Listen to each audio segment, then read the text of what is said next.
This is the Sycamore Construction pregame show here at Ray Skillman Stadium before we jump on the buses and head south to Bloomington. Bloomington South, Coach. Been a while since we played them. But before we attack those guys and discuss the game, let's talk about an exciting, electrifying, high-scoring football game last week against a fellow Mick foe, if you will, Lawrence North, guy you know really well, Pat Mallory. Talk to us about that game. It was back and forth. You guys pulled it out at the end. Yeah, what an incredible high school football game against two really good teams. Can't say enough about Coach Mallory and how he's put that team together and used the high school portal really well. Anyway, they've all come together to play. They have a good record. They won the MIC Conference Championship, which is awesome for them. And we knew coming over here they were going to have three of the most talented kids we've ever seen. So the people that got to come to the game got to see some real dudes. And yet we were able to contain all that talent and come out with a victory. I don't know if I've ever been as proud of a team. I mean, the odds were really against us, and to play the way we did, and I keep telling the kids before the game, I wrote on the board substance. This game is about substance. You know, we were 25-2 against them in all-time meetings. There's got to be a reason for that, and that reason did not come tonight. It's still here in the back of their minds. And I think when they hit the field, I just don't think they wanted it as bad as we did. Now, chances are you might see them again down the road in the semifinals if both teams can make it that far, so you got to be ready. But just so proud of the way we only give up a couple big plays, and we were yet we made some big plays, and offense stayed on the field, and the special teams was excellent. And the defense, the second half, was just did a great job. And then, you know, we give up a score at the end. And then we go back down and score, and then even the last play of the game was exciting. It was just you couldn't take a play off in that game. And if you came here last week and you paid to see that game, you got your money's worth, because that was some great talent and some two great football teams that just made great plays. And I'm just really, really excited for my team. And, you know, we beat the MIC champions, so I guess we're the MIC champions. Does it give your team a boost of energy knowing that your offense had to really, with little time, less than a minute, drive down and go pretty far to do that, to get some confidence behind them that they can put together a series of drives there that in plays to get into the end zone? We're at the end of the season. Does it give you some confidence there? Well, we've always been good at the 2-minute drill, but really that was a 2-minute run drill. We only threw the ball one time, twice, once out of bounds and once inbounds. But what's really cool is Xavier Moore that's what everybody talked about. He had 152 yards. He was electric.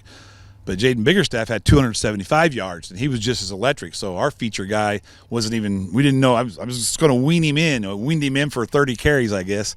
But once he started going, I just told him on the sideline, I said, "You're a real cowboy. You're a tough kid. You tell me when it's too much."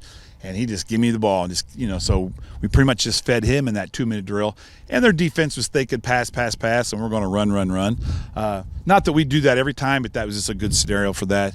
And excited we could come back and put one in the end zone with the jumbo package, with Lincoln Bright jumping over the top. I mean, it just made for a perfect night of football.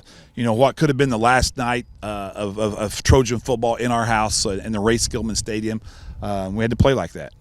It was certainly exciting. It was great to get Biggerstaff back after being gone a couple of weeks with an ankle injury. Turning our focus to tonight. Been a long time since you played against Bloomington South. You know them very well. We're going to travel down there. They're in 5A, but they're highly ranked in 5A. They've had a good season. What can we learn about Bloomington South?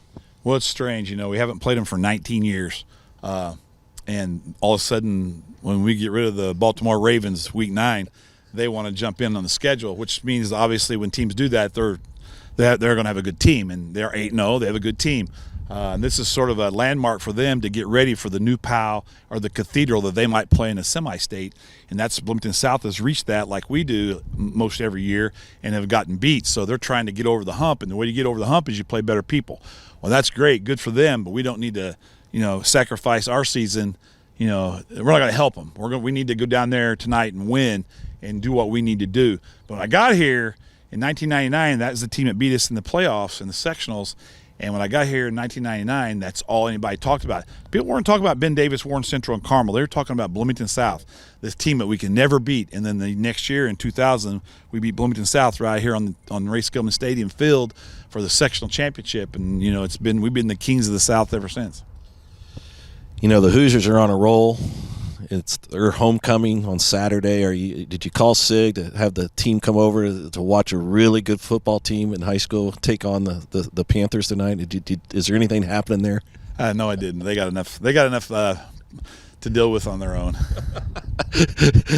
Anyway, that being said, it's the end of fall break. If you're back in town, take the trip down to Bloomington. 69, it's really quick these days. No stoplights. Get in there, get in the stands. Let's root on these Trojans.